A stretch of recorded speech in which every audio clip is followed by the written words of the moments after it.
Assalamualaikum warahmatullahi wabarakatuh.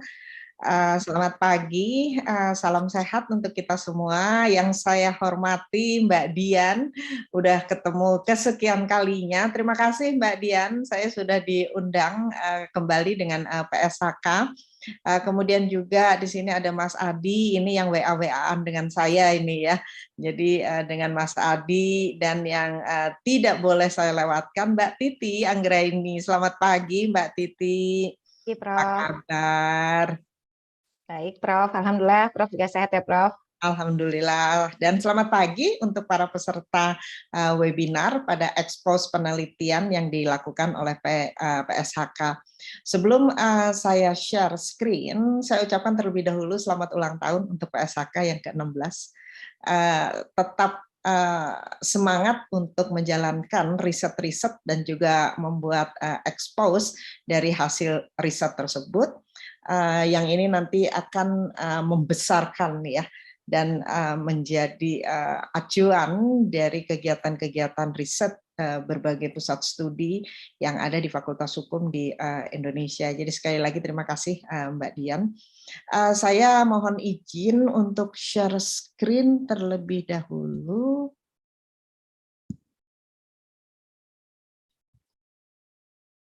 Oke.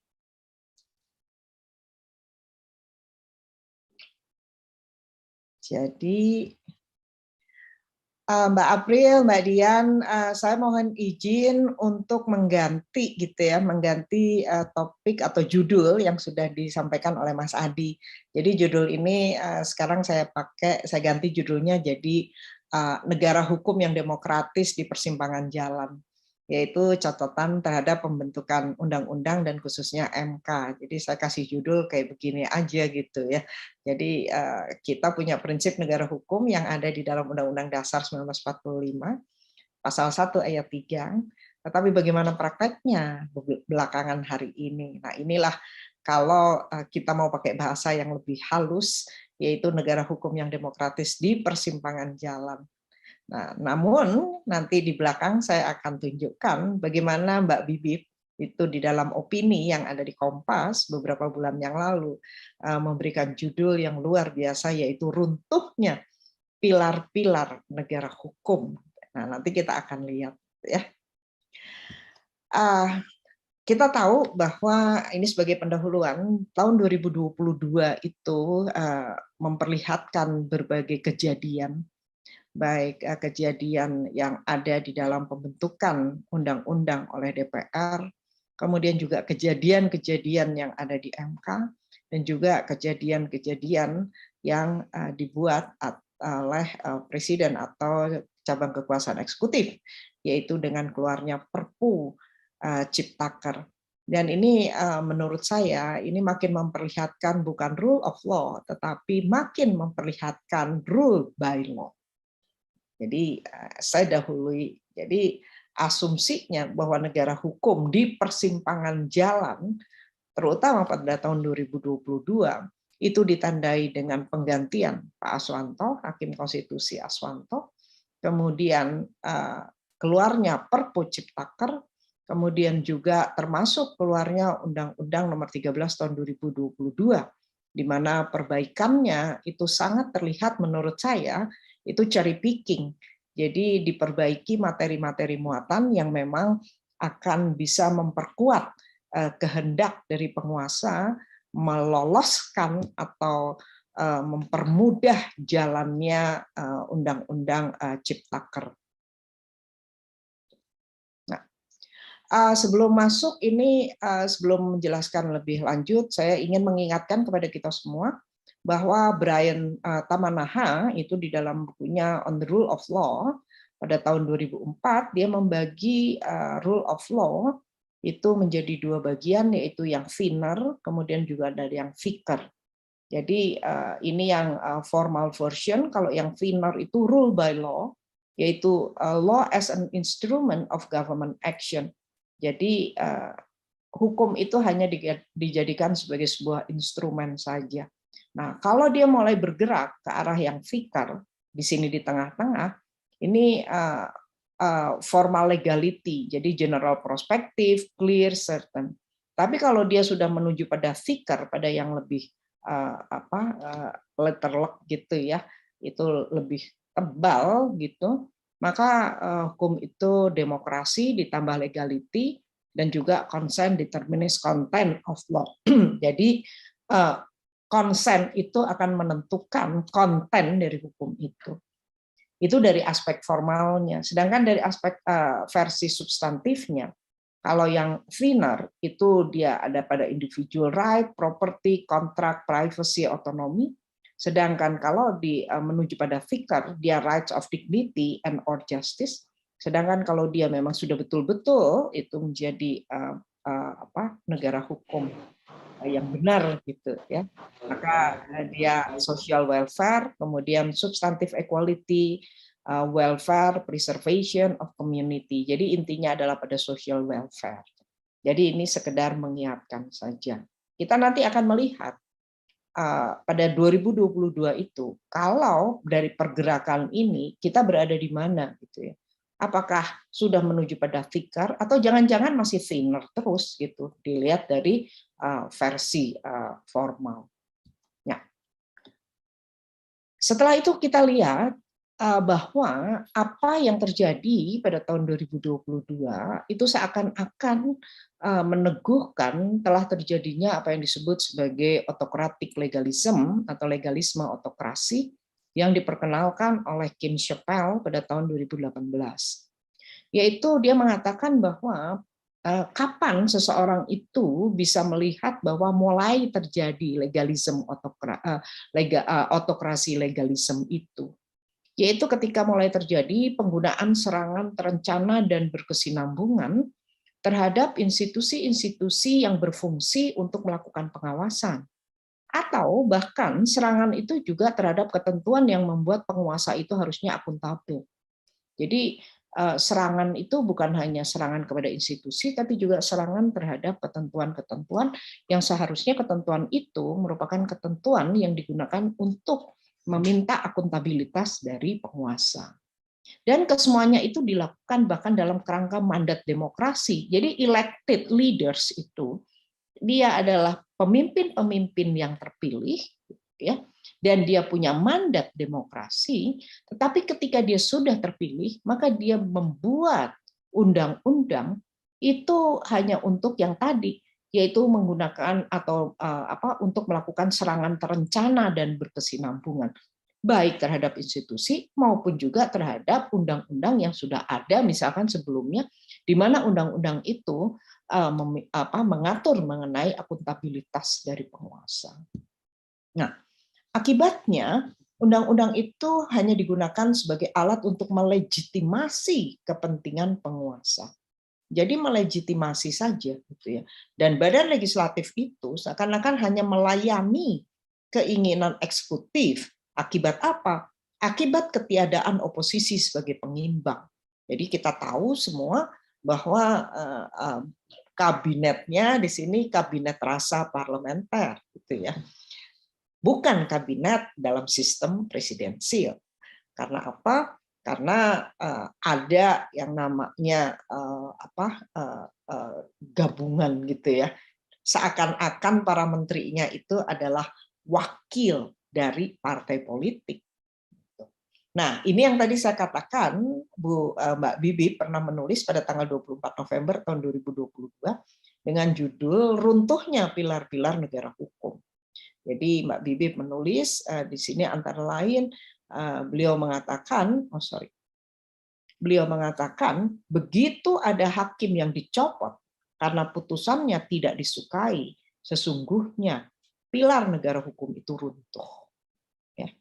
Nah, selain Kim Chappell, Javier Corrales itu pada tahun 2015 itu juga menulis sebuah artikel dengan judul Legalisme Autokrasi atau Autocratic Legalism. Nah, dia katakan di sini bahwa autocratic legalism itu mempunyai 3 elemen kunci. Yang pertama adalah the use, dia menggunakan undang-undang, bahkan dia menggunakan konstitusi. Kemudian abuse, yaitu dia melanggar, dan non-use of the law, in service of the executive branch. Jadi ini memang sangat terlihat siapa yang paling dominan ketika kita bicara mengenai autocratic legalism itu. Yang dominan itu adalah eksekutif. Jadi seakan-akan dalam pandangan saya legislatif itu terkooptasi oleh cabang kekuasaan eksekutif. Nah, ini melalui 3 elemen tadi yang diperkenalkan oleh Corrales, yaitu elemen the use, dia menggunakan hukum, tetapi dia abuse hukum itu, kemudian juga bahkan dia tidak menggunakan hukum di dalam penyelenggaraan negara atau penyelenggaraan pemerintahan. Nah, ini Corrales menulis dalam kerangka autocratic legalism di Venezuela. Ini yang menjadi concern saya ketika kita bicara mengenai pembentukan peraturan atau pembentukan undang-undang. Kemudian yang kedua adalah peran representasi. Jadi ini adalah concern-concern utama yang saya yakin juga menjadi concern kita bersama, yaitu concern mengenai pembentukan undang-undang dan juga concern kita mengenai peran representasi. Tadi Mbak Dian sudah menyampaikan hasil mini riset yang dilakukan oleh PSHK. Dan ada 2 yang utama, yaitu pembentukan peraturan perundang-undangan, khususnya pembentukan undang-undang. Kemudian yang kedua, demokrasi dan pemilihan umum, yang akan juga nanti dijelaskan oleh Mbak Titi. Gitu ya. Jadi itu bagian. Nah, ini dalam kaitan yang dengan pertama itu representasi, concern terhadap representasi itu menjadi matter. Nah, sebagai trigger, saya ingin mengutip pendapatnya Carlo Tuori dengan judul Legislation Between Politics and Law. Dan kalau Anda semua membuka bukunya, membaca buku Luke Wittgens dengan judul Legisprudence, A New Theoretical Approach to Legislation tahun 2002, Tuori itu mengatakan, in the closing decade of the 20th century, pada akhir abad 20, however, kata dia, the problem to which this instrumentalization of the law give rise have become more and more conspicuous, kata dia gitu. Jadi problem dari instrumentalisasi hukum itu menjadi lebih terlihat sekarang, ya. Yaitu apa? Legislative inflation. Jadi ada inflasi di bidang legislatif and the juridification of social relationship. Jadi hubungan-hubungan sosial itu kemudian di juridification, diatur, kemudian the alleged decrease in the quality of law drafting. Jadi adanya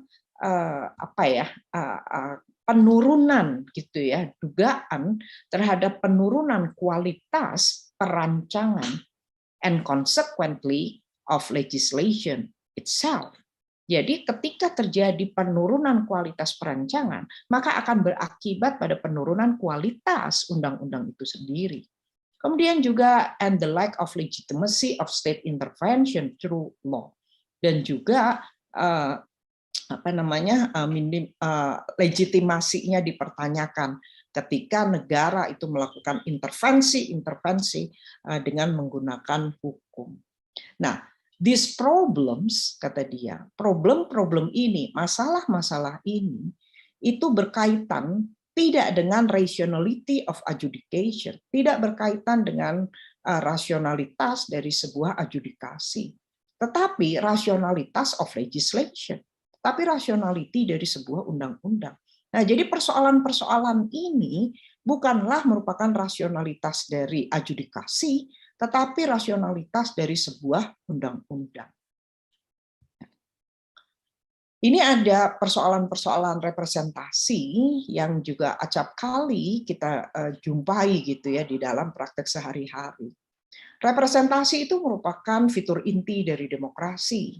Dan salah satu institusi representasi yang sangat penting dan yang dianggap berada pada titik kritis itu adalah badan legislatif. Misalnya DPR kalau di Indonesia gitu. Mengapa? Karena mereka mempunyai fungsi pembentukan undang-undang dan fungsi pengawasan.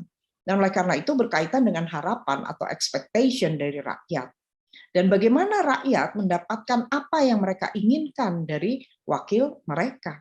Nah, jadi 2024 nanti kita akan berhadapan dengan pemilu yang ini dikatakan oleh Mbak Titi itu sebagai pemilu yang kompleksitasnya itu sudah dimulai dari sekarang, gitu ya.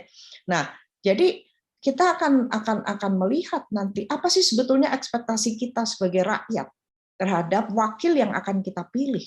Jadi 2019 apakah ekspektasi kita itu terpenuhi oleh wakil-wakil rakyat yang terpilih di 2019? Ketika ekspektasi rakyat itu tidak terpenuhi oleh mereka yang terpilih sebagai wakil di 2019, maka itu akan bisa berakibat perubahan yang terjadi pada pemilu 2024. Nah, apakah asumsi yang dominan mengenai representasi? Misalnya, apakah wakil rakyat itu harus bertindak sesuai dengan keinginan pemilih, bertindak dalam kerangka kepentingan masyarakat yang lebih luas, mengikuti kehendak partai politik, ataukah merefleksikan kepentingan kelompok tertentu? Nah, ini asumsi-asumsi dominan yang berkaitan atau mempunyai relasi dengan representasi tadi. Nah, sekarang kita akan masuk pada catatan yang pertama, yaitu mengenai pengabaian partisipasi publik yang berulang. Di dalam expose hasil riset, tadi Mbak Dian juga menyampaikan, bagaimana Undang-Undang IKN, kemudian Undang-Undang Nomor 13 Tahun 2022, kemudian juga Perpu Ciptaker. Ini semua adalah undang-undang yang bermasalah dengan partisipasi publik. Jadi lagi-lagi partisipasi publik itu diabaikan. Kalaupun dilaksanakan, itu sangat terlihat bahwa seakan-akan hanya sekedar memenuhi syarat formal belaka, bukan dilakukan secara bermakna atau meaningful participation. Ya. Nah, bagaimana prosedur pembentukan beberapa undang-undang? Kita lihat Undang-Undang IKN misalnya. 3 November 2021 sampai dengan 18 Januari 2022. Hanya memakan waktu 42 hari. Dan apakah ini bisa dianggap sebagai metode fast track? Tadi juga disampaikan oleh Mbak Dian, kalau dia akan menggunakan metode fast track, apakah dapat diterapkan untuk semua bidang? Kemudian bagaimana alasan dan prosedur yang rigid kalau akan menggunakan metode fast track?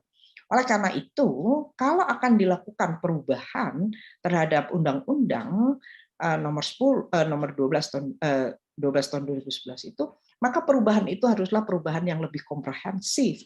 Bukanlah perubahan yang cherry picking tadi saya katakan, hanya dengan memasukkan metode omnibus, kemudian juga partisipasi yang bermakna dan lain sebagainya. Jadi perubahannya itu bukanlah perubahan yang komprehensif. Meskipun pasti alasannya ini kan untuk mengakomodasi putusan MK. Nah, kemudian juga kepada kita diperlihatkan lagi bahwa Undang-Undang IKN itu akan diubah. Apa sebetulnya urgensinya? Jadi kenapa baru berapa bulan itu sudah akan diubah lagi? Dan ini sangat memperlihatkan kepada kita bagaimana pembahasan, perancangan, kemudian pembahasan, perdebatan-perdebatan yang ada di Badan Legislatif pada waktu itu sebetulnya bukanlah perdebatan-perdebatan yang bermakna, bukan perdebatan-perdebatan yang substansial, tapi perdebatan-perdebatan yang dilakukan hanya untuk mempercepat undang-undang agar undang-undang IKN itu terwujud. Nah, jadi ini pertanyaan juga gitu, dan ini harus kita kawal perubahan undang-undang IKN ini.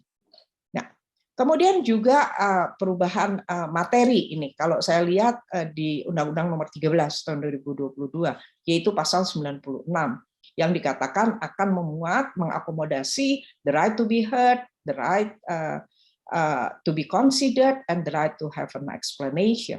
Kita lihat di dalam ayat 8-nya. Ayat 1, oke lah, masyarakat berhak memberikan masukan secara lisan dan lain sebagainya. Nah, kemudian hasil kegiatan konsultasi publik menjadi bahan pertimbangan dalam perencanaan. Nah, ini kan the right to be considered. Namun di dalam ayat 8-nya dikatakan pembentukan peraturan perundang-undangan pembentuk peraturan perundang-undangan dapat menjelaskan kepada masyarakat. Jadi ini menggunakan kata dapat. Dan kita semua yang belajar hukum, itu kita mengetahui dengan persis apa makna kata dapat. Bisa dilakukan, bisa juga tidak dilakukan. Pertanyaannya adalah, karena the right to be heard, the right to be considered, and the right to have an explanation, itu merupakan procedural right, the right of procedure, maka menjadi penting bagi kita kalau kita mendekatinya dari teori hak asasi. Salah satu prinsip dasar dari hak asasi itu adalah bahwa setiap hak itu interdependent, interrelated. Jadi hak yang satu itu mempunyai kaitan dengan hak yang lain.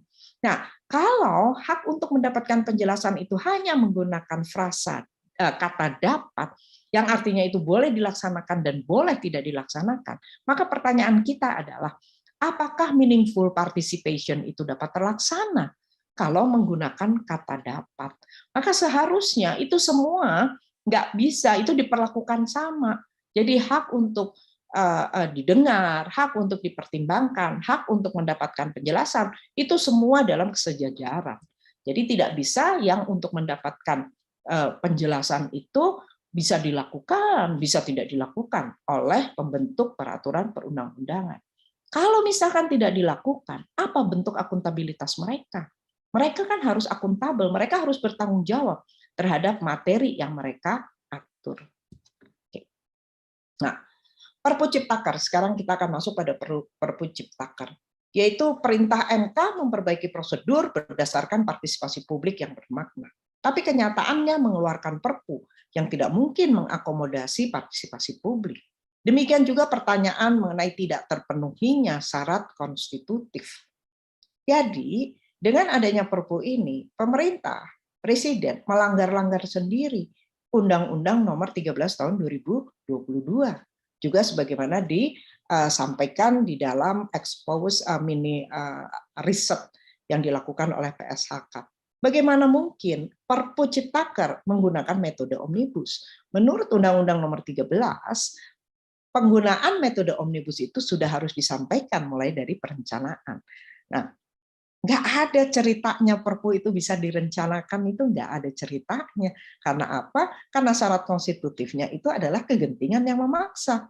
Kecuali kalau memang kegentingan yang memaksanya itu memang sudah direncanakan gitu ya.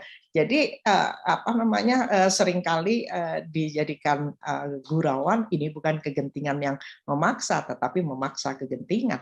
Nah, kecuali kalau memang direncanakannya seperti itu. Kalau itu direncanakan, maka syarat konstitutifnya tidak terpenuhi dan artinya itu melanggar undang-undang dasar gitu ya. Karena syarat utamanya itu adalah syarat hal ihwal kegentingan yang memaksa. Pelajaran apa yang kita bisa ambil dari Perpu? Pertama, dapat menimbulkan presiden buruk karena putusan MK dapat digugurkan oleh peraturan abnormal. Dan ini kita baca statement atau pernyataan dari Profesor Mahfud, Pak Menko Polhukam, yang mengatakan bahwa Perpu Ciptaker itu menggugurkan putusan MK. Kemudian yang kedua, kita melihat adanya, kita punya konstitusi, tapi tanpa konstitusionalisme. Jadi constitution without constitutionalism. Kemudian juga yang ketiga, prinsip negara hukum. Kita bisa lihat ini berada Perpu Ciptaker itu seakan-akan gitu ya, bukan seakan-akan sih ya. Jadi dia menggoyahkan prinsip negara hukum. Karena kan negara hukum itu due process of law-nya harus jelas. Kemudian juga telah terjadi constitutional amputation dari perspektif demokrasi.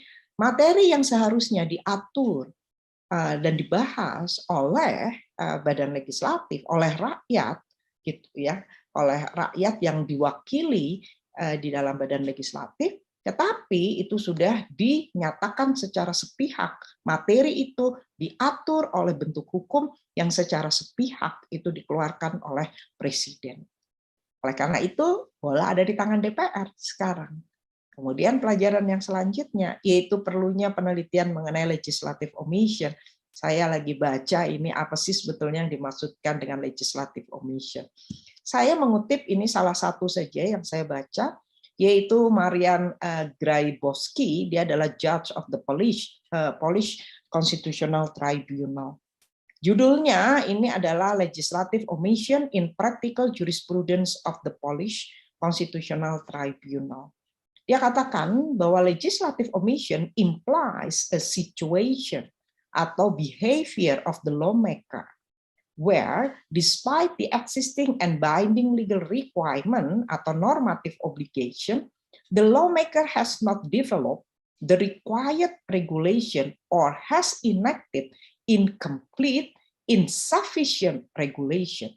Jadi, legislative omission itu memperlihatkan sebuah situasi, terutama behavior dari pembentuk undang-undang, yaitu perilaku dari pembentuk undang-undang, meskipun ada ketentuan-ketentuan atau kewajiban-kewajiban normatif yang berlaku, tetapi pembentuk undang-undang itu tidak membentuk peraturan yang diharuskan, kemudian juga atau dia membuat tetapi incomplete, tidak lengkap gitu ya. Kemudian juga insufficient. Inilah yang disebut sebagai legislative omission. Nah, pelajaran yang selanjutnya yaitu antara terlihat obedience dan obligation. Kalau obligation itu merupakan kajian hukum.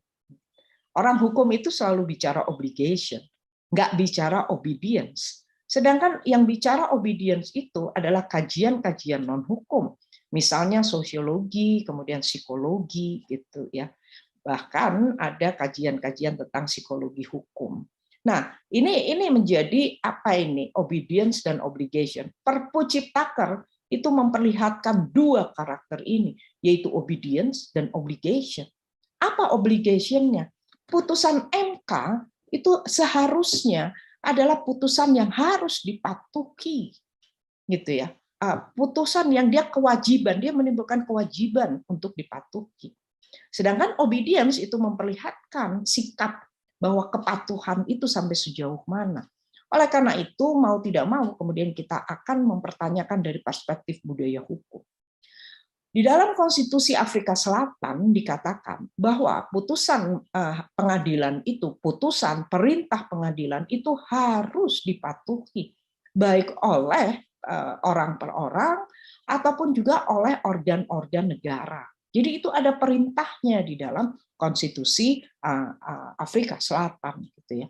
Nah, budaya hukum apa sebetulnya yang sedang akan dibentuk oleh penguasa? Jadi kalau kita bicara budaya hukum, janganlah kita hanya bicara mengenai bagaimana persepsi masyarakat awam, bagaimana persepsi masyarakat awam terhadap hukum, dan itu akan sangat ditentukan oleh nilai.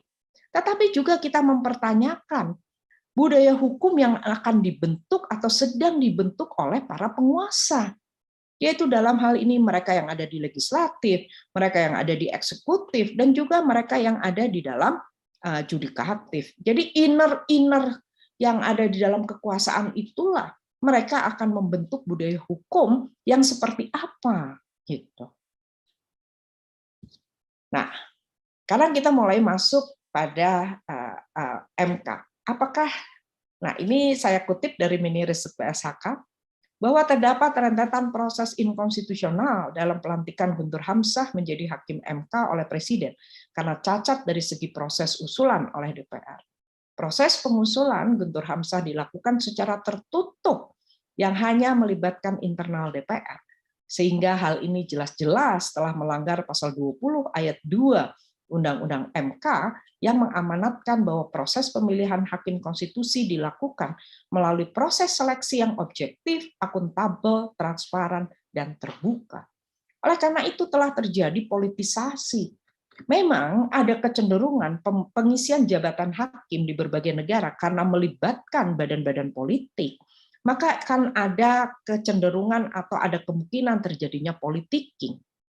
Namun, politicking itu harus dapat diminimalisir sedemikian rupa agar tidak terjadi politisasi badan peradilan atau politicization of the judiciary, bukan judicialization of the politics.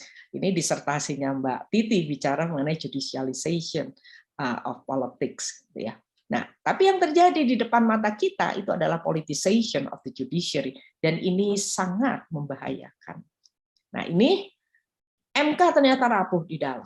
9 hakim MK dipolisikan karena adanya dugaan persekongkolan, ubah risalah putusan gitu ya.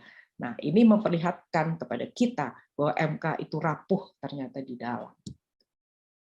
Saya ingin mengquote pendapat statement dari Justice Amy Coney Barrett.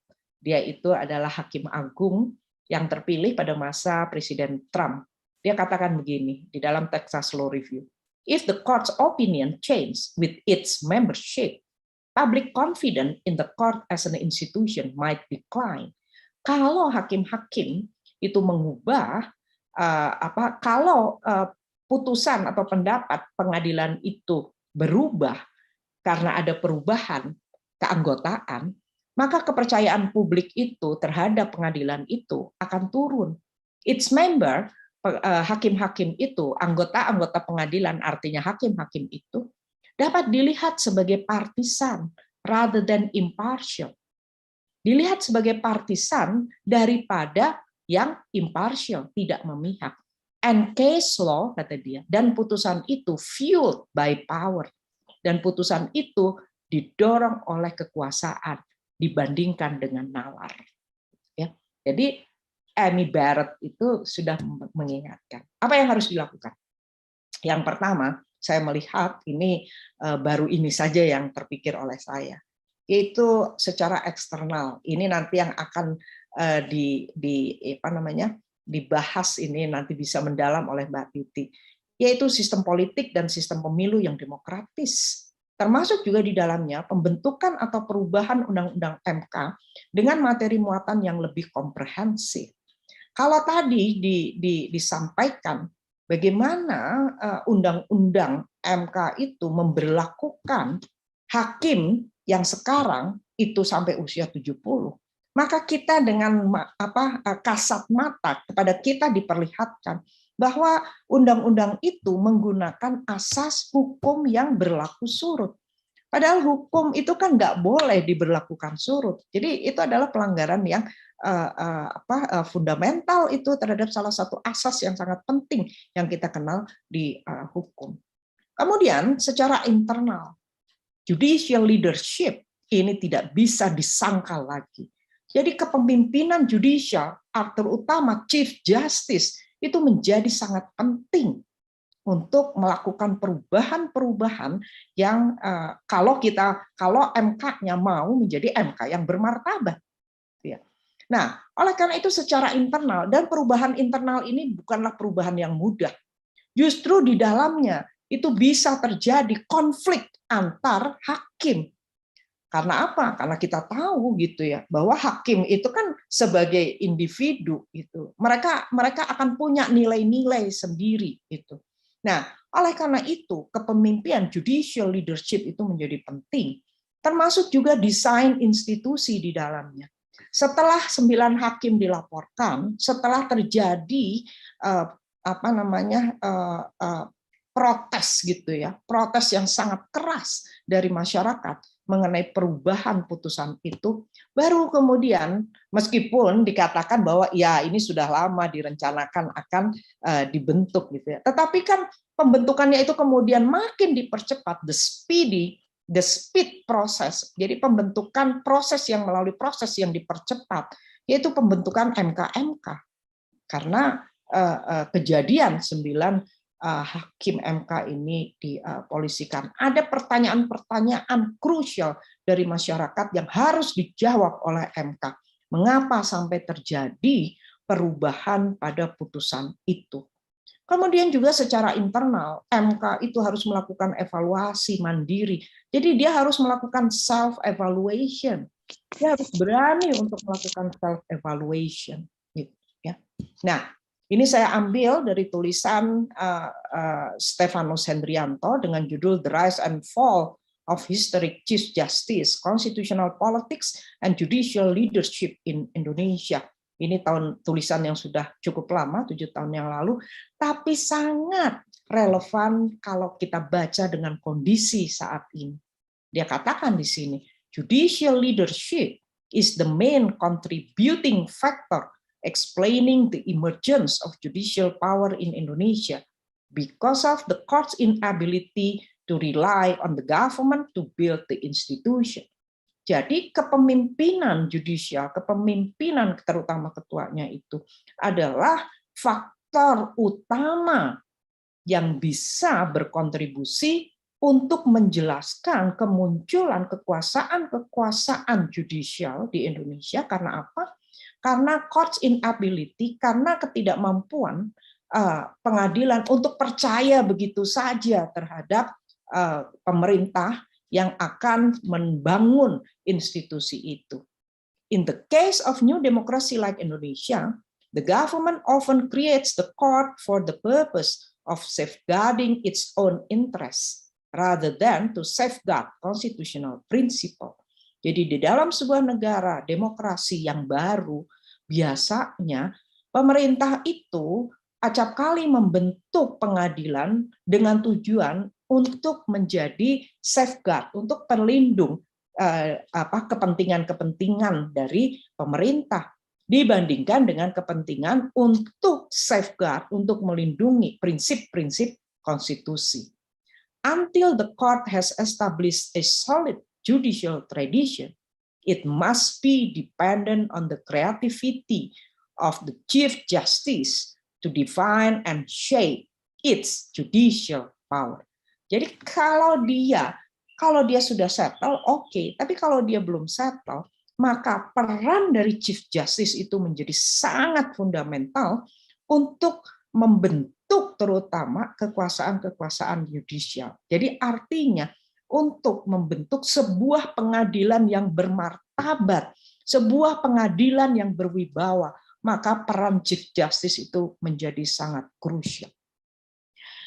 Ini adalah bahan bacaan beberapa yang saya pakai untuk presentasi ini, untuk paparan ini.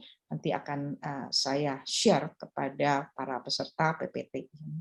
Demikian Mbak Aprilia yang dapat saya sampaikan. Mohon maaf apabila tidak terlalu menukik gitu ya, memberikan jawaban terhadap pertanyaan-pertanyaan yang diinginkan oleh panitia. Akhirul kata, wabillahi taufik wal hidayah. Wassalamualaikum warahmatullahi wabarakatuh.